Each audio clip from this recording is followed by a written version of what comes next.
What's going on, guys? Welcome to another video. Now today I've got a little video about the 7 Artisans 60mm macro lens. Now it's a F2.8 and it's only for the DX format cameras. Although you could use it on a full frame, it just means that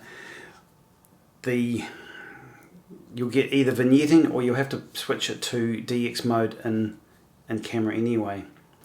Now as for the build quality, it's all metal except for the rear cap, which is plastic, of course. Now this is a manual only lens. It's got no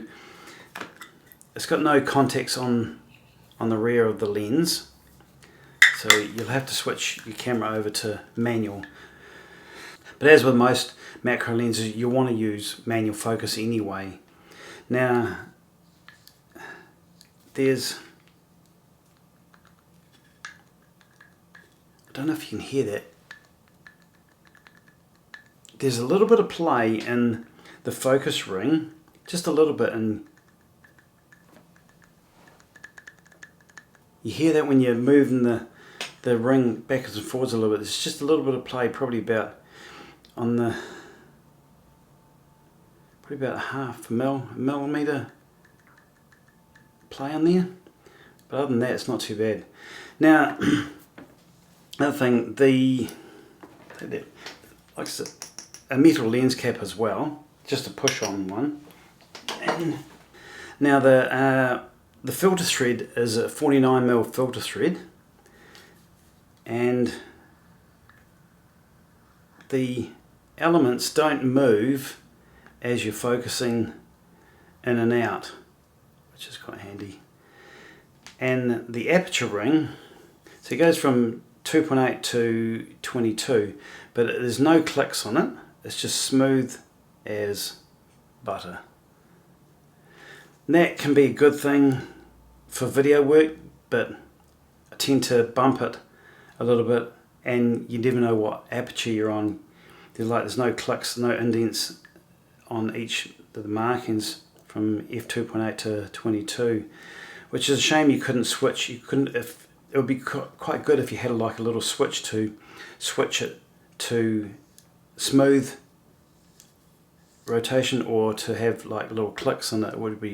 That would be awesome. And it has got a distance scale on the focus ring, and also macro scale 1:1 and 1:5. So this 7 Artisans 60mm macro is available in Fuji X mount, Sony E mount, Nikon Z mount, which is the one I've got, Micro Four Thirds mount, and a Canon RF and EF-M mount, as well as the Leica L mount. Now this lens cost me $295 plus freight in New Zealand dollars, from a company in Auckland. I forget which one it was now, but you can get it directly from their website as well if you want to buy it straight from there. Now this here, compared to like a 50mm Nikon macro, is an absolute bargain. And like for $295 plus freight, so I think it was about $310 in total. Compare that to a Nikon Z mount 50mm macro. That'll give you equivalent on the DX format of 75 or 50 on a full frame, which this is not compatible really with a full frame. It will fit on there, but you don't really want to use it on there. So the 50mm macro for the Nikon Z mount, Nikon's own one, is like $1,100. So I mean, you could get 3 of those for that sort of cost. But in saying that, Nikon Z mount lenses are pretty damn awesome, and they also have autofocus as well, which this one does not have. But if you want to try out macro lenses and you want to do it on the cheap, like I just wanted to try it. I hadn't had a proper macro lens for a long time anyway, and I thought, well, I'll give it a go see how it performs, and yeah, as I say, I didn't want to spend too much money at this stage, and see how I really like macro photography, because it is a specialist sort of genre of photography. But yeah, so thought that was quite a good starter sort of macro lens to get into macro photography anyway. Now this is the Mark II version. I don't know what the Mark I version is like. All I know is when I bought it off the website, it's just saying it was the Mark II version. Now, so I say it has a maximum aperture of 2.8 and a minimum of 22. Now, there are 11 elements in 8 groups, and it's a fairly weighty little lens. So there's a bit of glass and a bit of aluminium in that. So it doesn't feel really light and cheap. It feels substantial for the size of it. Now it has 9 aperture blades, and it's like say a clickless aperture ring, and it weighs just 339 grams. Although that doesn't sound a lot, it's still, when you got it in your hand, it feels at a reasonable weight. So like I say, it doesn't feel cheap and nasty anyway. Now the aperture ring turns very smoothly, as smooth as butter really. Now you can use one finger to turn it quite easily without moving your camera too much. You can get a little bit of grip on there and turn it smoothly. But for the focus ring, it's too difficult. If you want to use one finger, you're going to actually push the camera around, and you're going to lose track of your subject. You really need to grip it with 2 fingers, because it is a bit firm. It is very smooth, but it's very firm as well. It's heavily damped, so you're not going to move your focus ring too easily, unlike the aperture ring, which you can sort of, when you're fumbling around to try and get the focus ring, you can accidentally turn the aperture ring, and then all of a sudden you're on a different aperture. So that's one downside of that aperture ring. It's just way too easy to move. I'd prefer a aperture ring that's got clicks in it, so you can feel where you are and you're not going to accidentally bump it and change the aperture.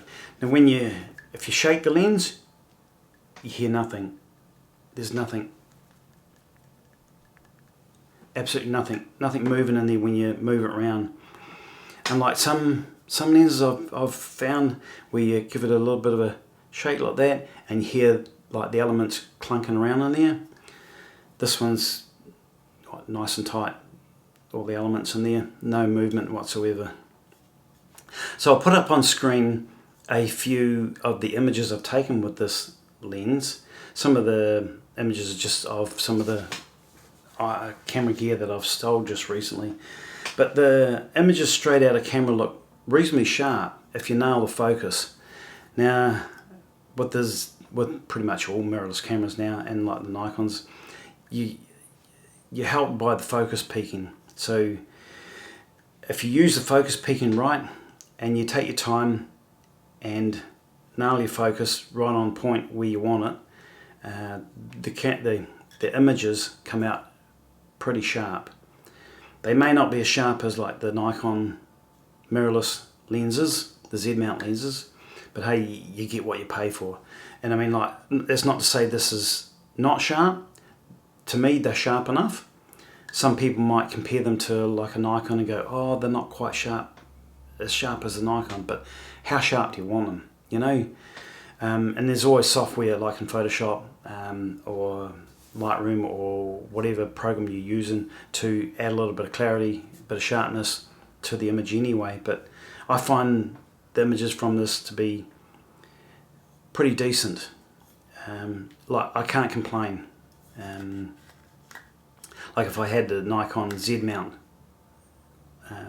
macro lenses, I'd compare them and see how how much difference there are. There may not be that much difference in them anyway, really, especially when, like say, if you add a bit of sharpness in your photo editing software.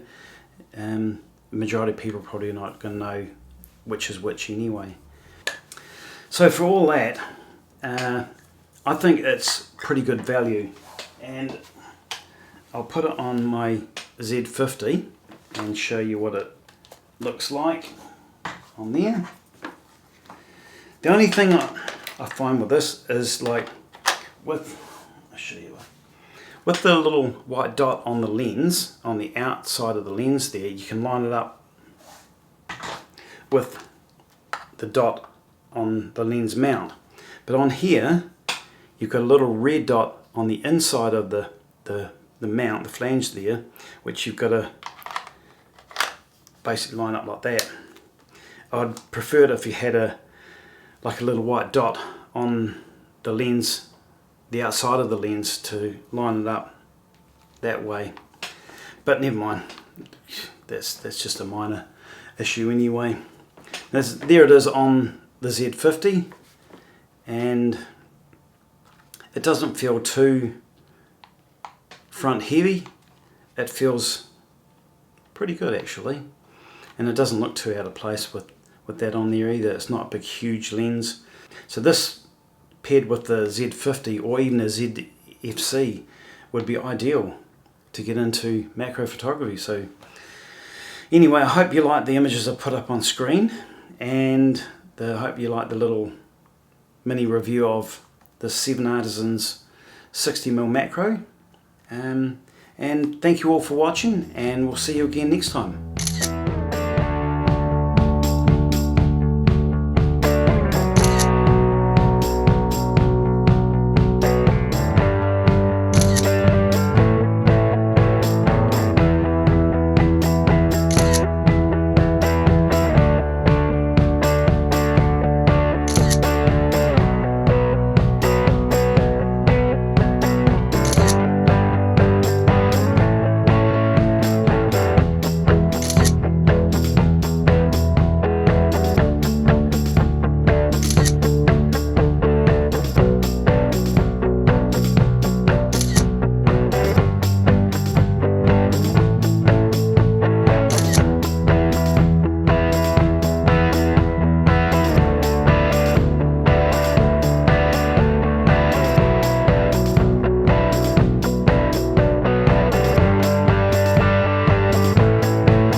What's going up, guy?